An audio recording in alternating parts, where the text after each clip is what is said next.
बताने वाली हूँ एक ऐसी कहानी, एक ऐसी स्टोरी जिसे सुनकर आपके रोंगटे खड़े हो जाएंगे। 7 भाइयों की एक बहन की कहानी, जो ऐसा पाप किया है भाइयों ने जिसे सुनकर आपके रोंगटे खड़े हो जाएंगे। अपनी ही बहन के साथ 7 भाइयों ने मिलकर ऐसा पाप किया है, ऐसा कांड किया है जिसे सुनकर आपके रोंगटे खड़े हो जाएंगे। तो आज के इस वीडियो में हम आपको बताएंगे, तो वीडियो को अंत तक ज़रूर देखें और कमेंट में हमें ज़रूर कमेंट करके बताएं कि आपको ये स्टोरी, ये कहानी कैसी लगी। चलिए दोस्तों शुरू करते हैं। एक राजा के 7 बेटे और एक बेटी थी जो खुशी खुशी अपना जीवन बिता रहे थे। 7 भाई बहनों में एकलौती छोटी बहन बहुत ही शांत स्वभाव, आज्ञाकारी एवं संस्कारी थी। उनमें सबसे बड़े भाई का विवाह हो चुका था।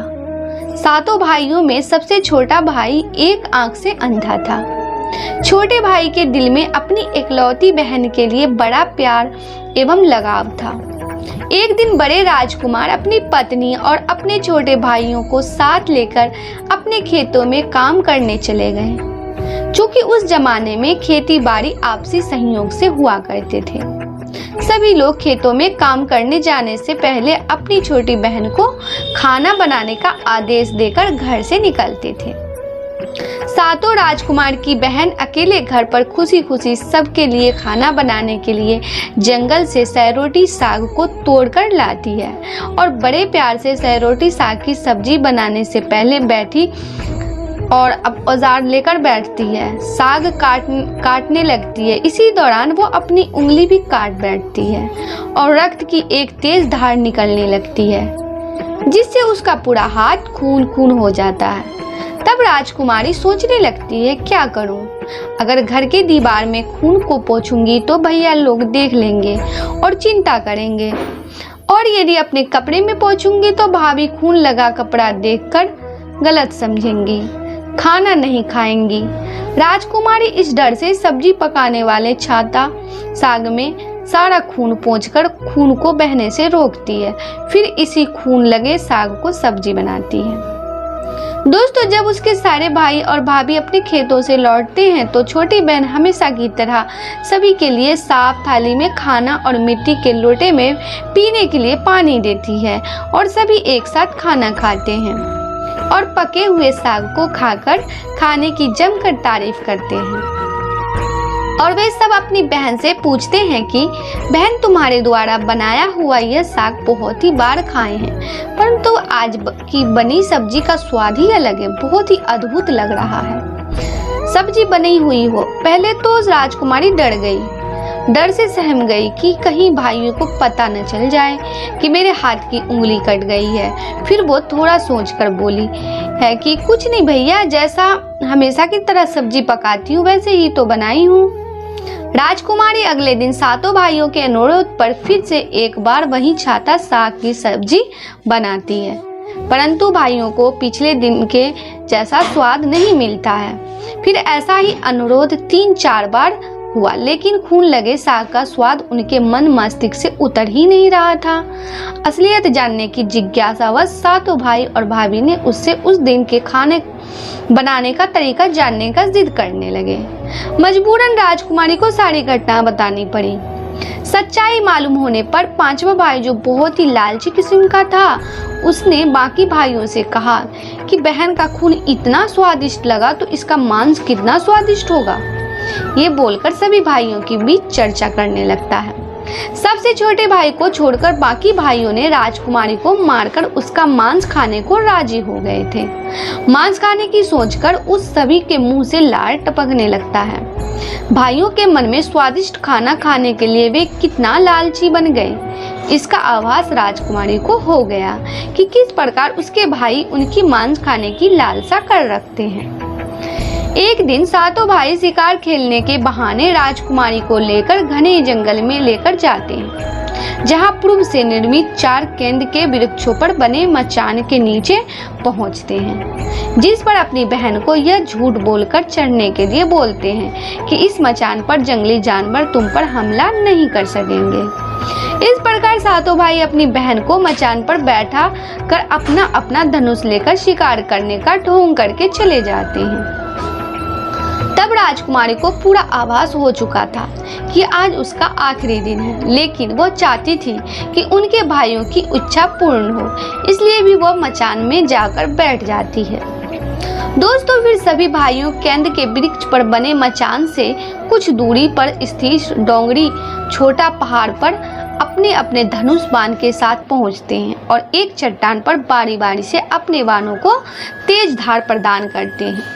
डोंगरी के ऊपर सबसे पहले बड़ा भाई अपने तीर को चट्टान में धार करता है और अपनी बहन पर धनुष से निशान लगाकर तीर छोड़ता है। तभी राजकुमारी पूरी बातों को समझ जाती है कि भाइयों का क्या इरादा है और अपनी मातृभाषा में गीत को गाने लगती है। दोस्तों, अर्थात जानने से मारना ही है दादा साहब, तो तीर को सीधे मेरे छाती में वार करो, इधर उधर तीर क्यों चला रहे हो। फिर सभी भाई बारी बारी से अपने तीर के धार को तेज करते हैं और राजकुमारी पर निशाना लगाकर तीरों को छोड़ते हैं। 6 भाइयों का निशाना खाली जाता है और 7वां भाई जो सबसे छोटा था वो तीर चलाने से इनकार कर देता है, क्योंकि उसे अपनी छोटी बहन से बहुत लगाव था और धनुष बाण चलाने में सातों राजकुमार में सबसे निपुण था। राजकुमारी जानती थी कि उनके सातों भाइयों में सबसे छोटा भाई बाकियों की तरह लालची नहीं है। 6 भाई छोटे भाई पर पूरा दबाव डालते हुए आदेश देते हैं कि अगर वो तीर नहीं चलाएगा तो बहन की तरह उसे भी मार देंगे। फिर छोटा राजकुमार उदास मन के साथ तीर को थोड़ा ही धार कर दूसरी दिशा में तीर को छोड़ने की कोशिश करता है और तीर को धीरे से छोड़ता है।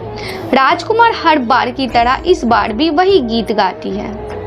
दोस्तों, इतने में छोटे भाई का तीर सीधे राजकुमारी के सीने को भेद देता है और राजकुमारी की आत्मा शरीर से अलग हो जाती है और उसकी आत्मा उसी स्थान पर भटकने लगती है।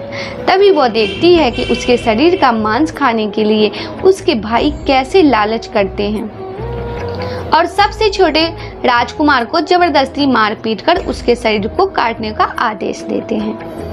बहन के मांस को पकाने के लिए बहुत सारी सूखी लकड़ी लाने के लिए छोटे राजकुमार को जंगल भेजा जाता है। छोटा भाई जंगल में खोज खोज कर ढेर सारा लकड़ी जमा करता है और सोचता है कि कैसे इतना लकड़ी को ले जाऊंगा। दादा जो रस्सी दिए हैं वो भी 7 टुकड़ों में दिए हैं, उन्होंने जोड़ने पर भी यह रस्सी इन लकड़ियों को नहीं बांध पाएगा। देर होने के डर से राजकुमार उदास होकर रोने लगता है और उसके आंखों से आंसू धरती में गिरने लगता है। वो अपनी बहन को याद करके रो ही रहा होता है कि तभी एक नाग देवता वहां आते हैं और पूछते हैं कि क्यों रो रहे हो राजकुमार। वो इधर उधर देखता है किंतु कोई भी नजर नहीं आता है। फिर राजकुमार को नाग देवता देखते हैं और राजकुमार नाग देवता को अपनी पूरी आप बीती सुनाते हैं। फिर नाग देवता उसे कहते हैं कि मैं लकड़ी में रस्सी की भांति लिपट जाता हूँ और तुम जैसे ही लकड़ी वहाँ रखोगे तो मैं धीरे से निकल जाऊंगा। और राजकुमार ऐसा ही करता है। सभी बड़े भाई यह देखकर चकित रह जाते हैं कि कैसे उनका छोटा भाई रस्सी के साथ टुकड़े होने के बावजूद भी जंगल से इतना सारा लकड़ी लेकर आता है। तत्पश्चात वे लोग अपने छोटे भाई को पानी लाने के लिए एक घड़ा में 7 छेद कर भेज देते हैं।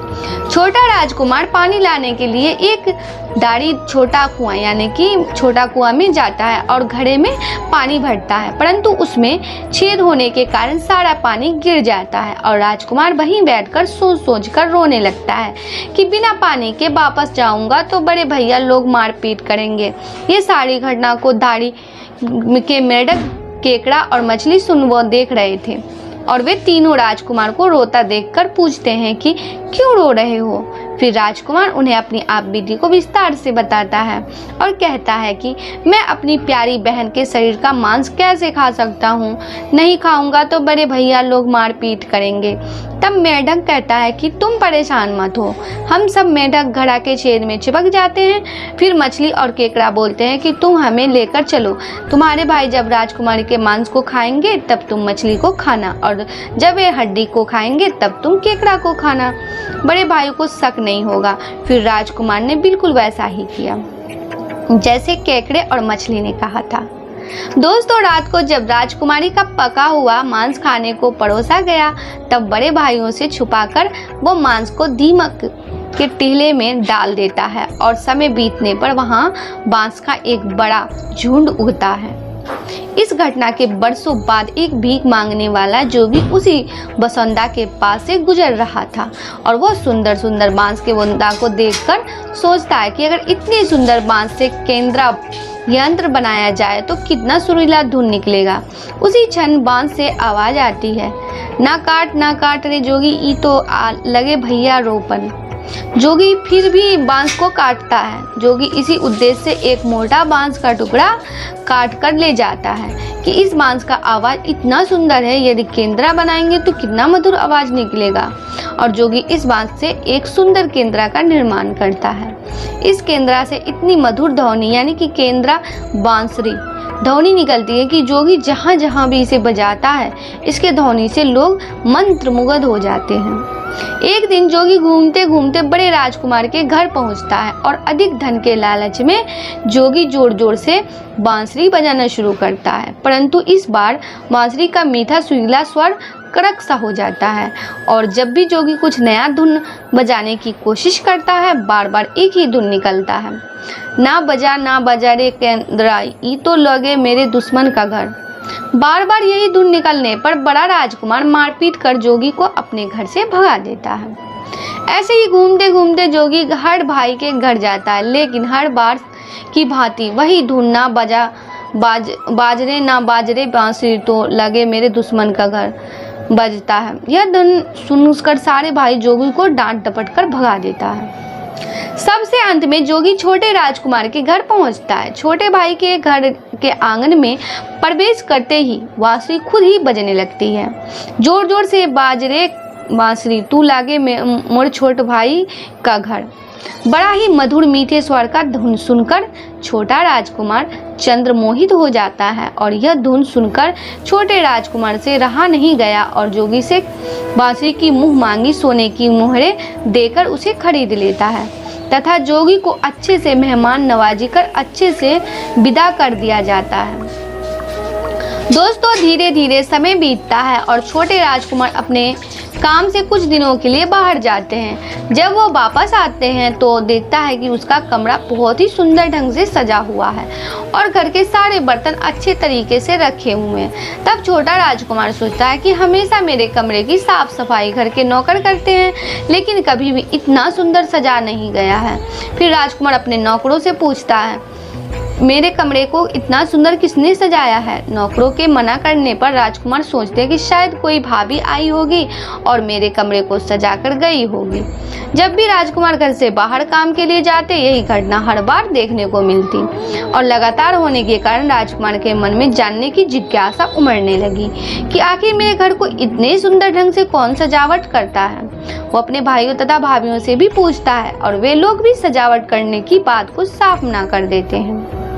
दोस्तों एक दिन राजकुमार सच्चाई का पता लगाने के लिए किसी काम का बहाना कर बाहर जा रहे हैं, बोलकर निकलते हैं और छुपकर पुण्य वापस आकर अपने कमरे में रखे खजूर के गोल मोड़े हुए चटाई के अंदर छुप जाते हैं। कुछ समय इंतजार के बाद राजकुमार देखते हैं कि एक खूबसूरत सी लकड़ी यह बांसुरी से निकलकर कमरे के अंदर आती है और सारे कमरे की साफ सफाई कर वापस उसी बांसुरी में समा जाती है। यह देखकर राजकुमार की आंखें खुली की खुली रह जाती है, क्योंकि उस लकड़ी की शक्ल राजकुमार की छोटी बहन के जैसी होती है।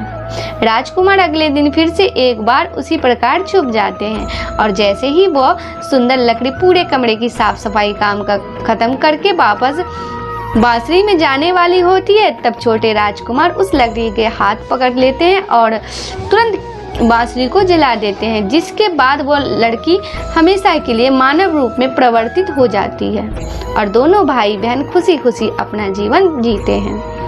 दोस्तों आज भी हर गांव में आषाढ़ी पूजा के दिन बकरा कटता है और पूरे गांव के घरों में प्रसाद स्वरूप बकरा का मांस खाया जाता है और सतवैनी नामक पूजा स्थान पर वही सौरठी साग को चढ़ाया जाता है। ये एक सच्ची घटना है, बहुत ही पुरानी घटना है। आज के लिए बस इतना ही।